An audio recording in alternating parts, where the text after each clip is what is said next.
We are here tonight to discover the latest from Yes. So we're really excited about some of the new products that we have and resources that we have available to you. So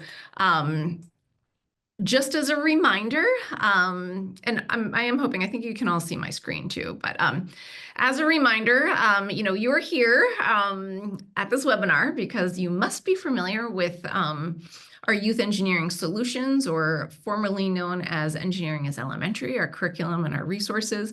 We are based out of the Museum of Science in Boston. And so tonight, I'll share some of the resources and some of the background in terms of, we've actually transferred some of our EIE units into our Yes format. And so we'll talk a little bit about some of those newer resources. Feel free again to stop me if you have any questions or concerns as we go through, but I will just kind of move along and start sharing. Oh, one more introduction. If you want to just share a little bit about, what brings you here, or how do you hope to use what you learn? So just so I can make sure I talk about all the things you want to talk about, you can do that in the chat. How are you hoping to use what you learn here tonight? So I can kind of cater some of my comments to you.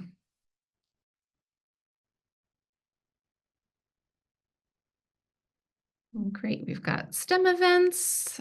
So we have lots of resources for STEM events. That's great. After school programs. Ooh, preschool. Okay, very exciting. Some of the new units to share with preschoolers.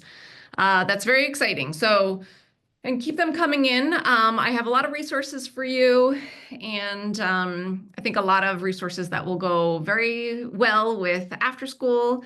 The new curriculum for middle school. Okay, you all know what you're here for. This is great. I'm going to highlight some of those after school and more enrichment setting units, one of which is perfect for the young ones. And also, some of our new middle school units as well.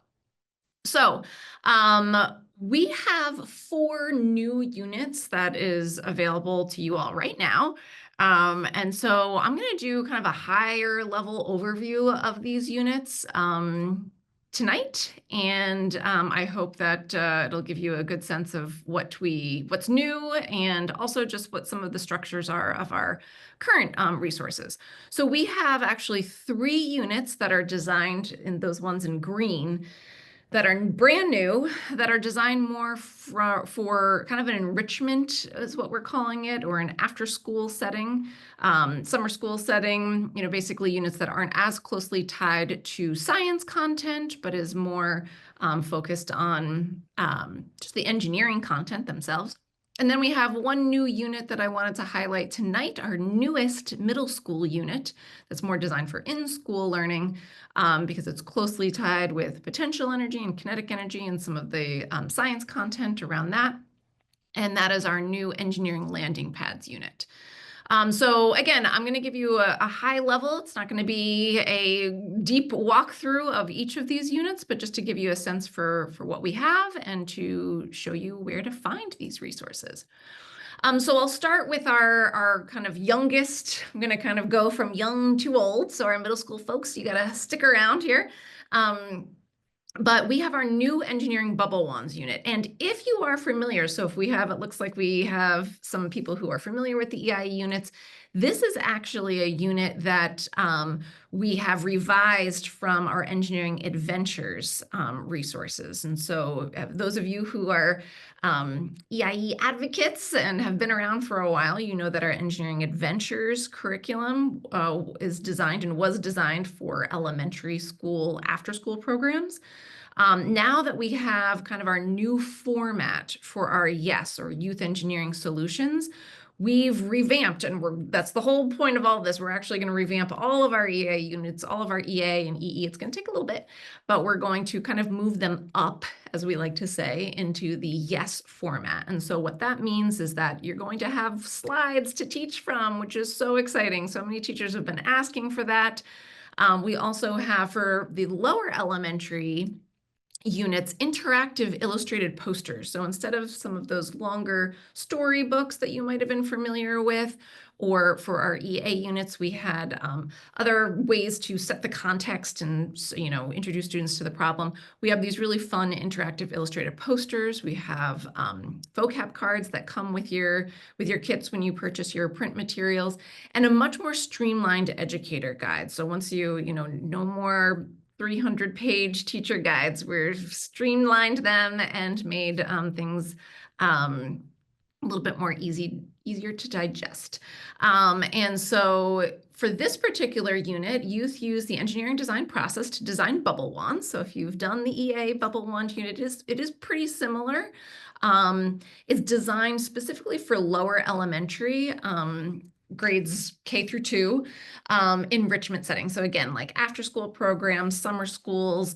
A lot of times actually people do tend to use these in like any STEM classes that they have, but kind of those enrichment settings. It's not particularly aligned with science content.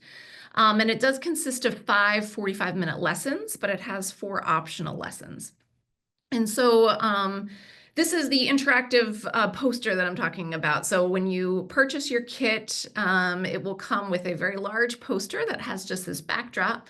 And Chinadi and Nile have friends that are coming to a bubble party, and they really want their friends to be able to make many different types of bubbles. And so the whole unit kind of starts off by introducing us to these characters. You have little cutouts that you can cut out and post these characters on your poster and kind of have different parts of the story come in and out as you're relaying this information to students. So it's a really fun way to kind of actually go through the process and have students see these characters go through the process as you're putting different card cutouts onto the poster. And so some of the scaffolding lessons that support students as they think about engineering their own bubble wand and this is a little bit different from the Engineering Adventures version of this, but we have much more kind of scaffolded. In the past with our EA unit, it was a very exploratory experience. This is a very scaffolded experience where students test different techniques like blowing softly or blowing hard or waving slowly or waving fast, and kind of moving just a regular bubble wand through the air to see how that can make bubbles. And they also test with different materials. So they test with screens and big straws, small straws, twist ties to see how they can create different types of bubbles. So these are actually 2 different lessons, one where they explore techniques and another lesson where they explore different materials that will make various types of bubbles. Another scaffolding lesson that students kind of explore and think about is now that they have an idea of like, oh, wow, screen really makes lots of little bubbles, or, I can shape a pipe cleaner to make one giant bubble. Once they do that, students start to consider the types of bubbles that each guest party wants. So they have all their different family members coming to their party, and different people want to make different types of bubbles.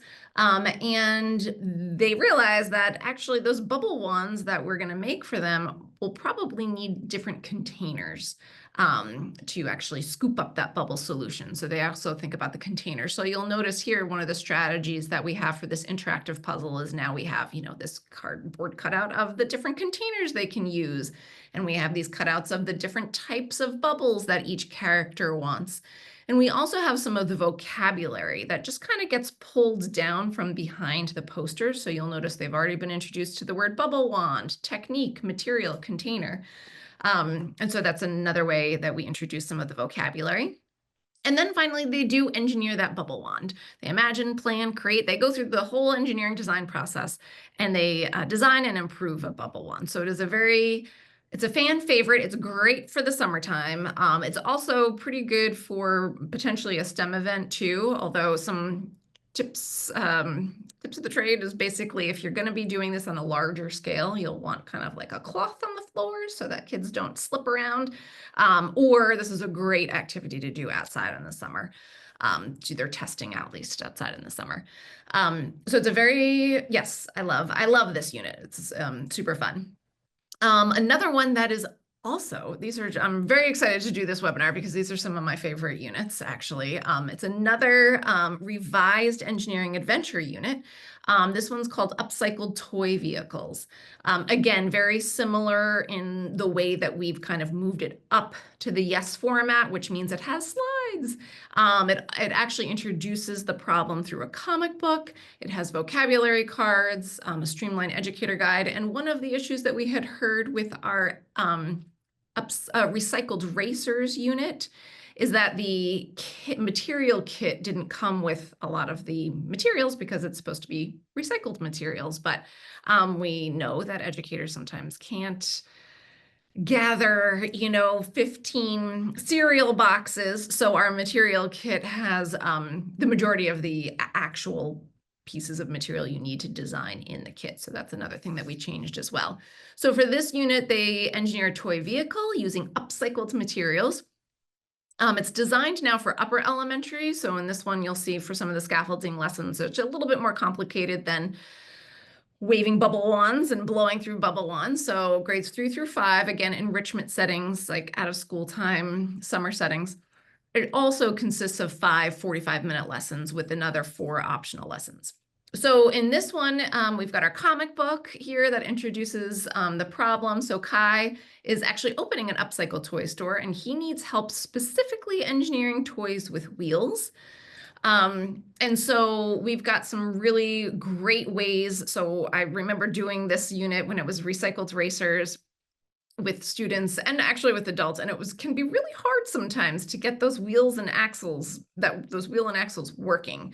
And so we have like 2 distinct scaffolding lessons that really support students through thinking through how to engineer, how to design a wheel and axle. So they explore different types of wheel and axles, so ones that are pre-made, or actually they have like instructions for how to make these pre-made ones, so that they can explore how to create wheels that can travel far, how to make sure you design wheel and axles that can go over bumps. And so they really think about designing again for distance. You can see kind of the testing procedure here. These are some examples of their testing, the wheel and axles that they test.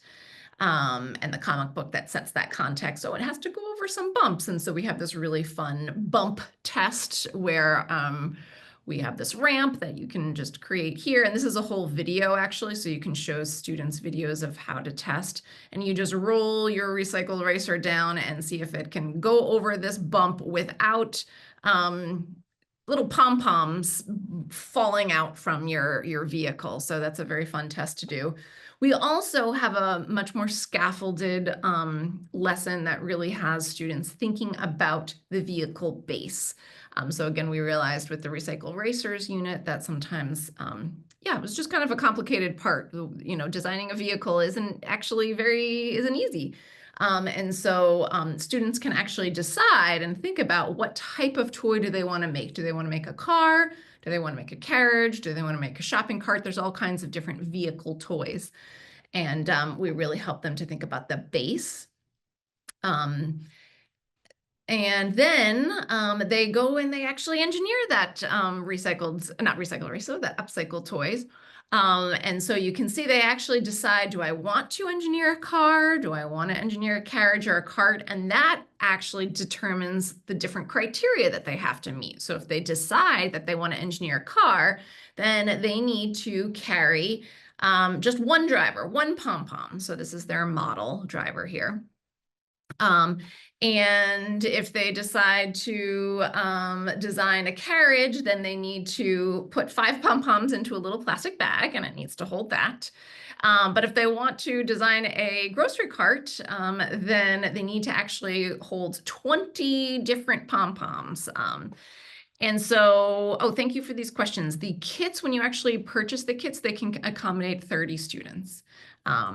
So yeah, we've got a lot of materials in there, great for, testing and redesigning and potentially using with other sections as well, or other, groups as well. So that is, again, more of the scaffolding lesson where they actually do just try and think about the type of vehicle they want to make. And then finally, they do go through and they imagine, plan, create, test, and improve their upcycle toys. So this is just an example of the types of materials that students have to engineer a vehicle. So you'll notice the material kit actually does come with jewelry boxes. And so those are the types of things that weren't originally in the EA or the Engineering Adventures material kit. So now we really have stocked that kit up for you so that you are ready to go and engineering these upcycle toys. Yeah, that's a great, oh, so the previous, okay, right. So good question. I'm happy to have people here who are so familiar with our old units and our new units. Our previous EA units had like kind of international components, like they had students or kids from, there was our dynamic duo that were traveling around the world and solving problems. In Senegal, the recycled racers, we don't necessarily state where the students are from, but we do try and with our context setting element, like our illustrated poster or the people calling in to your engineering help desk, we don't necessarily specify where they are located. But we do try and incorporate diverse role models. So I'm not sure actually if this one specifically says where Kai is from. I do know in some of our some of our yes units there, we do have folks from around the world, but not as explicitly as it was for the EA units. Thank you for that question. So no, it's not like they're going to visit different countries like they were with the EA, the dynamic duo. So that is our upcycle toy. Our next unit that I want to share is another very fun one. In fact, I remember years ago facilitating this with a lot of educators in New York City. And this is our engineering antivirals. So it's our revised engineering everywhere unit, our revised pandemic response unit. We realize that some students and humans and all people are a little traumatized still from the pandemic experience that we just had. I can't believe that was 5 years ago, but so now it's a little bit more focused on antivirals. We're not using the word pandemic as much. It also includes all of the slides, the comic book vocab cards, and again, more of a streamlined educator guide. And so for this particular unit, youth are engineering a working model of an antiviral to try and stop a virus from attaching to a cell. This one is actually the first EE unit that we're moving up, the first engineering everywhere unit that we're moving up into the yes format. So it's designed for middle school, again, enrichment settings, although it does have some interesting science content. I see that you do have a question about the access. I will share all of these are free for download on our website. So I will show you where these live when I'm done with my little overview. But if you go to our curriculum page on our website, you will find all of these free for download, which is very exciting. So again, more upper middle school units. And the slides, yes, the YES website and the slides. That's what's so exciting about the new YES format is as we're bringing all of our units into our Youth Engineering Solutions model, they all come with slides, which is super exciting. So this unit consists of 5 45-minute lessons. Again, very similar instruction structure to all of our enrichment units. So again, the ones that we're kind of designing so that they're more for out of school time, after school, summer school, and even STEM classes. They have 5 core lessons with an additional 4 optional lessons. So this one also is introducing the problem through a comic book. So Lucas and Corey, they are on a volleyball team and they are very upset because all their teammates are getting sick. Their first game is a few days away and everybody is sick and they're looking for ways to fight this virus. And I've always loved this lesson. This is very similar to the lesson that was in the Engineering Everywhere unit. But again, you can even also notice like our handouts have a lot more images and ways to kind of process the information. And we have all these like material glossary sheets, so much information. But what students do in these scaffolding lessons is they explore different types of viruses. And so they take a look at, what does an influenza virus look like? What does a smallpox virus look like?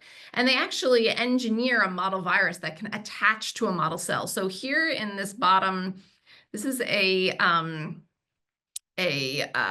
like a swimming tube that you blow up, and you actually tape Velcro pieces onto the outside, and you tape those little Velcro dots onto the center of this tube. And so students, when they design their model virus, they have a testing procedure where they throw their model virus at the cell. And so they need to design a model virus with any of these materials, including Velcro dots, so that it will be more, they actually are designing it now because they want it to attach to the cell. They're designing the virus and just trying to see, did your virus stick to the cell? And then after that, kind of just like exploring different types of viruses, they think about now, okay, so then what is an antiviral? Students learn about antivirals through a video. So now that we're in kind of more of our middle school level, we do have real world engineers and scientists sharing information about some of this real science content. So you have this video that's embedded into the free for download slides, describing what an antiviral is. And also the comic book has just a couple of little comic book panes that describe some of this engineering content as well. And then students, they made their own model virus, but now the whole group will make multiple model viruses that all look the same. And so you've got like an upside down cup with a couple of Velcro pieces up top, and then this ribbon with Velcro pieces at the bottom, so that, when they do finally throw that at the cell, it does stick to the cell oftentimes. And so then what students are asked to do is, now using that kind of pre-made model virus, now they need to engineer an antiviral for that. And they do not have very many materials. They have like 2 jumbo straws and like a rubber band, and really not very many materials. So you can see, here there's just like in this image here, just a couple of examples of, students have tried to, cut little pieces of straw and attach it to the Velcro. I've seen people design where they wrap up all these little ribbons and they're all into a rubber band. So it is actually kind of a challenging design challenge for middle schoolers. But what's also fun is that then they try and throw their antiviral at their cell. They try and throw the model virus with this antiviral components and engineered design at the cell, and they determine, how many, with the number of attacks that stuck to the cell, what is their percentage for actually reaching the cell. So it is, again, a very fun activity, and has some really interesting science content as well. And some of the optional lessons that used to be part of the EE, or the Engineering Everywhere unit, like creating a PSA, a public service announcement about how to reduce the risk of viruses, that's now an optional lesson. So then the final lesson in this particular unit is, now they explore mutations. They learn about mutations, and then they have to go and improve their antiviral. So they now get a different model virus, because now that virus has mutated, and now they need to, try and redesign, just like real biomedical engineers. They need to, viruses are always mutating. So the good news is that sometimes not all the mutations can get past the antiviral, but if one does, then scientists go through and try and improve their antiviral again. So that's a second improvement they have to do there with here's the original up top. Oops, sorry, up top is the original virus that they're designing for, and at the bottom is the mutation. So that is our engineering antivirals unit. And now I will go into our newest middle school unit, our landing pads unit, which is, again, lots of fun. I'm a former physics teacher, so this one is right up my alley. So again, this is a brand new unit, so it has not been adopted from any other formal. So, now that we are kind of transitioning into our youth engineering solutions, new brand, and kind of transitioning away from EIE, or engineering as elementary, we are moving into the middle school space, which is very exciting. And so this is a brand new unit designed for middle school students. Students engineer a cushioned landing pad that absorbs kinetic energy during a collision with a dropped item. So I used to do kind of the classic egg drop. And if I had had this unit when I was a high school teacher, I definitely would have done it, because it is so much better than the classic egg drop. It's really a fun one. It's designed again for middle school. I would say it could definitely be adapted to many different grades, but now this one consists of 8 45-minute lessons. So now we really are targeting a lot of that science content. It also has 2 computer science modules, which I will highlight at the end as well. And so for this unit, again, now that we're in this middle school, older student realm, we really try and introduce with a real world problem, an actual video of real world problems happening. And so this is a video that where students learn about the future of drone deliveries, and it's coming our way, as well as the issue of wasteful packaging. And so students watch a video about, what the future is, and, what some of the issues we are with, like, the packaging for all of these packages that we have delivered to homes around the world every single day. And then the problem is sort of framed now in a company wants to deliver items without using packaging. So they're trying to go green here, but they're going to continue to use the drone delivery, but they don't want to just have brand new packaging and have every item be delivered with packaging around it. So they want to use a drone to drop the item onto a landing pad that's placed outside the customer's door. So if you're a customer, you would just kind of have this landing pad outside your door, and then the drone would drop your item into that pad. And so again, scaffolding lessons. Now there's going to be more of these, because it's 8 lessons, and because we really are thinking more about this idea of potential and kinetic energy. And so in these various, I'm not going to go in depth in all of them, but students, for one exploration, they actually set up a little testing station where they drop a ping pong ball from a specific height. And at the bottom of that testing station, they put a variety of materials. So you can see in this handout, this bounce height data handout, they'll put batting, you can see a picture of the batting. They'll put craft foam, they'll put paper, they'll put a semi-inflated plastic bag or a fully inflated plastic bag at the bottom of this testing station, and they will measure the average bounce height after they drop the ping pong ball from different heights, from 30 centimeters or 60 centimeters. Another exploration that they go through is actually, so this is a really interesting way that we measure kind of the energy that's absorbed, is we fill, one of the ways to measure this is actually, and we use this for the testing procedure as well, is we take balloons and we fill them with sand. So you can kind of shape them into round balls, and then you drop them onto various materials shaped in a variety of different ways, and see if the ball gets deformed. So you'll see, like, for this particular lesson, this deformation data, you can see where students collect data. They're all assigned a different type of material. So they'll take either batting, foam, or paper, and they can arrange it in a variety of different ways. They can layer it in full sheets, they can roll them, they can fold them, they can crumple them or shred them, or think of other ways to kind of position all those materials into kind of this clear plastic box, their landing pad. And then they drop the balls and they see if there's deformation. So again, they have a consistent drop height. They test it a number of times, and then they measure deformation. We all, as a class, determine, how are you going to decide, if it's deformed. So that is a really interesting way of going about sort of measuring that data. And then students are introduced to the fact that they have some more constraints.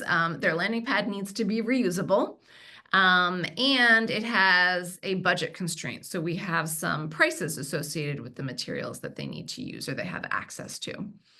And then they go through the landing pad engineering process. And so they create an evidence-based plan, and so their plan is much more kind of intense than you might see in the bubble wands plan, which we just ask students to sketch their ideas and label it if they can. But they need to have an evidence-based plan. And then also, this is an interesting testing procedure because they create it, but then they can rapidly iterate. So, you can just pick up these little sandbags and reshape them and try again and kind of manipulate your materials in your landing pad to see if you can make some adjustments. And so as they kind of learn what it means to optimize. So you want to meet the criteria as best as possible. And so that means we can go through some rapid iteration. You can kind of pick that ball up, move your materials around, but you kind of collect data every single time you do drop.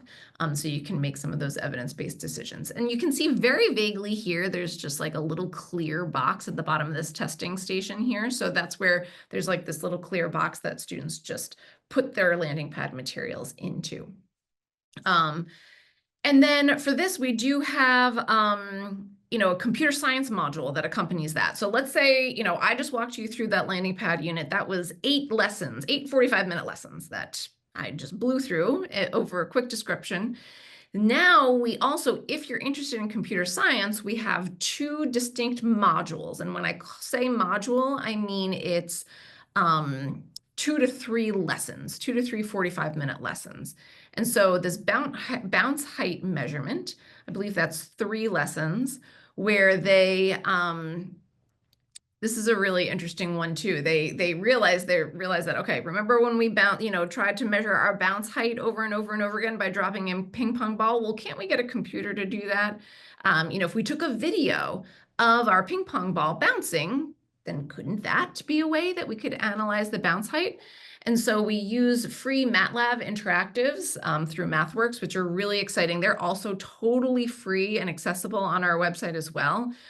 So I highly recommend if you're interested, because you could potentially do something like this even separately from the engineering if you're focused on just computer science. So they're all free. Then students learn that, okay, great, so we can take a video, but how does the computer know where the ping pong, what the ping pong ball is? Like, how can we say, okay, follow that ball? And so we, try and we come up with an algorithm, or we think about the types of steps or algorithm that a computer would have to follow to measure the ball's height in each frame. And so we really do think very carefully about, okay, we need to say, follow the orange thing. And so then we also think about, okay, that means we need to put a mask on this, a filter that hides all other digital information. So we don't want to see, anything else. We just want to see this orange ping pong ball. So we have to put a mask on that, and they explore different types of masks and what mask might work best for our orange ping pong ball. And then they think about, like, okay, well, how are these pixels, and knowing, that each box here is a pixel, how are we going to translate that into this beautiful graph that we see that shows us what the bounce height is? And so it's a really interesting way of analyzing that information and thinking really carefully about the steps that a computer would need to follow in order to measure that bounce height. The other computer science module, again, this is I think this one's a 2 lesson. Sorry, they're all 2 to 3 lessons. 2 to 3 45-minute lessons, is a delivery notification system. So students design a delivery notification system using microbits that alert them when urgent items are delivered. So they realize that these little microbits actually have an antenna on them, which is super fun, because now students can send radio waves to each other, and they can actually relay messages to each other. And so in the first lesson, they just kind of explore actually just passing messages back and forth. And so there's these little secret messages that they send. There's a sender team and a receiver team, and you can kind of set them up to be different radio wavelengths, and different teams can send different messages, which is very fun. And then they finally, in lesson 2, think about, okay, so now we can send messages. Who are we trying to deliver for? What kind of information do they need to know? And how efficient is this signal going to be? And so they really think carefully about the process with which, and the algorithm that they need to tell the microbit like when to send the message, and how when the receiver will receive it. So that's kind of my big overview of all of our new resources. Just before I go back to kind of like where to find them, I do just want to highlight the fact that we do have other things coming soon. You'll learn more about that when we have these. I highly recommend you sign up for our newsletter. We have some newer resources that are currently in development. So everything I just showed you is totally available. Go to our website right now. I will show you where to go, and you can download all those things. You can purchase the materials. I believe some of them, the purchasing of materials, like they would be delivered like at the beginning of the summer. So I think the kits are just getting all packed up, but you can purchase. We have all of that ready to go, but all of it is downloadable. The things I'm about to share right now are things that we are currently working on, but since this is the Discover the Latest webinar, I wanted to share that we are also revamping our computer science modules for our elementary units. And so if you're familiar with, if you teach, or if you know or use our plastic filters, our Yes Plastic Filters unit, we are currently designing a computer science unit to go with that. We're also designing a computer science unit to go with our safety vests. So where their students are designing little signal bracelets using microbits for that unit. So very fun stuff, and it's currently being piloted in classrooms right now. So we're thinking that's more like next year will be released, or next school year, sorry. We also have Yes Careers, so an additional component. These are going to be kind of accompanying our enrichment units. So we know that a lot of people are really interested in our, exposing students to careers. And what's really fun about some of these resources is we have real students actually interviewing real scientists and community members. And so you actually really learn about a variety of different careers, not just engineering, because all of our units really introduce students to the field of engineering. But we also want students to think about, okay, so we just situated, we have this antivirals problem, but what are other careers that are associated with this problem? And so there's so there are these little quizzes that students can take. How would you want to help? Would you want to collect information? Would you want to help sick animals? Do you want to give people directions? So there's different ways that students can engage in the different types of careers. We're also piloting a kind of a choose your own adventure book where you can kind of select a different kind of career path and see how that problem sort of unfolds with this choose your own adventure. So these materials are also being piloted. Hope to have that released in the next school year. And then finally, we do have STEM events. So some of you who are here for STEM events, I would say many of our units you could kind of pick up and modify to hold a STEM event. However, we are designing a material kit and a guide that is, it's actually not even really a guide. It's just a couple pieces of paper, because we know STEM events can be hectic times. It's actually designed for either a teacher, maybe a parent, a librarian to just pick up and set up, we'll have everything ready to go for your STEM event. So that's coming as well. And do also, just to can't leave a webinar or this without just saying that all of our curricular resources are really grounded in this approach to engineering learning that we think very carefully about. So there's a variety of components to it.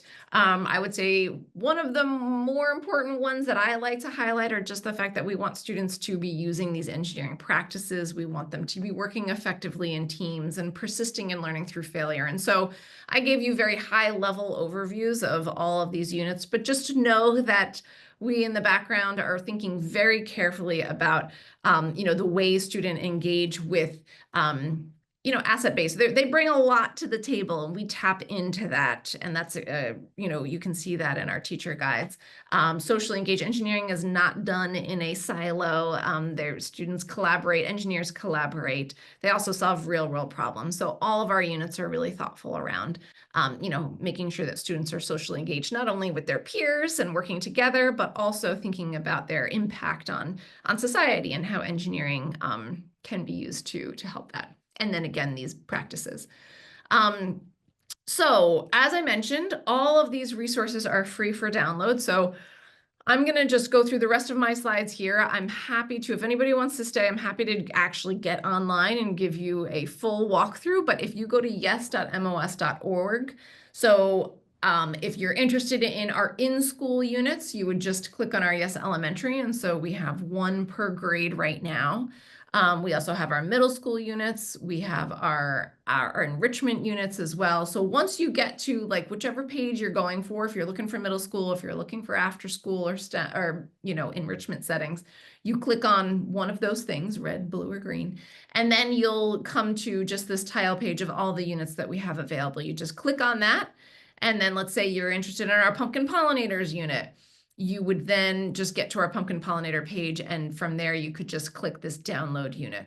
You can also click to purchase materials for that as well, but once you get to the download unit, there's a little form you fill out, and then it just takes you immediately to the Google Drive. And the form that you fill out, we would appreciate you filling out just because we, can collect data from you. That's what's helped us to inform our iterations of our EIE units, and it would help to inform us. So we'd love to hear from you and to have your contact information. So you could click on download the unit, fill out a quick little form, and then have access to the Google Drive. And you can just, kind of copy everything onto your own Google Drive or just download everything to your own computer. We'd also love for you to follow us on social media.